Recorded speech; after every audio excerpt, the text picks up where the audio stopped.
Okay, so let's look at acid-base reactions. Now, acid-base, there are in this introductory organic chemistry course, the two types of acids and bases are there is a carboxylic acid, that is a weak acid, and there is an amine, and that's a weak base. So they're going to undergo the types of reactions we would expect with weak acids and with weak bases.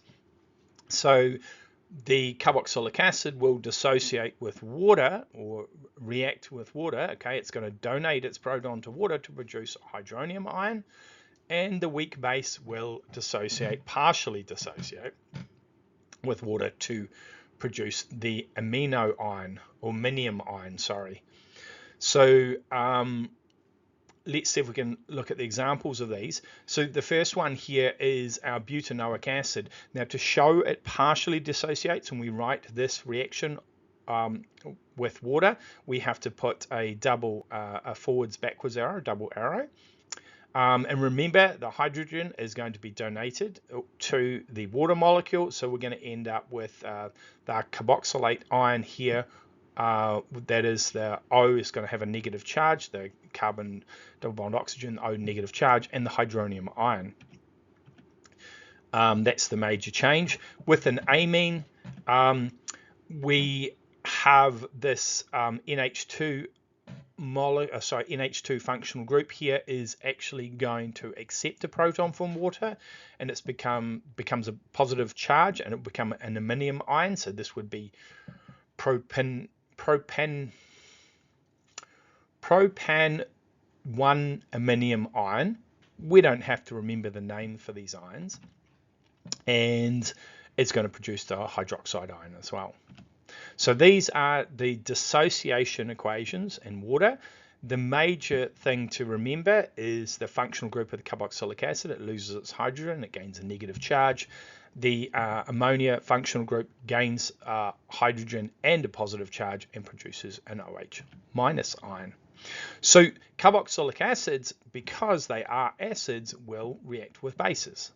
Okay, so if we react them with sodium hydroxide, which is a base, of course, the hydrogen is going to be donated to the OH to produce water, and we're going to produce this organic product, which is this ethanoate ion that we will often just draw with the sodium ion. Now, if they had written this equation just as hydroxide, OH minus, we wouldn't write the Na plus down. The next one we can look at is, well, what if we had an amine and we added hydrochloric acid? Well, of course, the hydrogen is donated to the amine to make the aminium ion, and this would be butane 1 aminium ion, and it would then associate this ion with the chloride ion, and we'd get this molecule on the right. The last type of reaction that's quite important, because it's a reaction that's used to identify carboxylic acids, is if we take a carboxylic acid and add sodium carbonate to it, it's going to produce a carboxylate ion again associated with the sodium and carbon dioxide, and it would also produce water. The carbon dioxide is important because we would observe that as fizzing or bubbles in the solution, and that would be, we know what the molecule is now. We know what the functional group is, a carboxylic acid, because the carboxylic acid is the only organic molecule that we learned this year that is going to react with a carbonate to produce carbon dioxide. So these are the 5 different acid-base reactions we need to be familiar with. Hey, thanks for watching this video.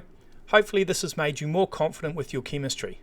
Don't forget to like, subscribe, or leave a comment about anything that you want to with this video or any questions you have. I'll see you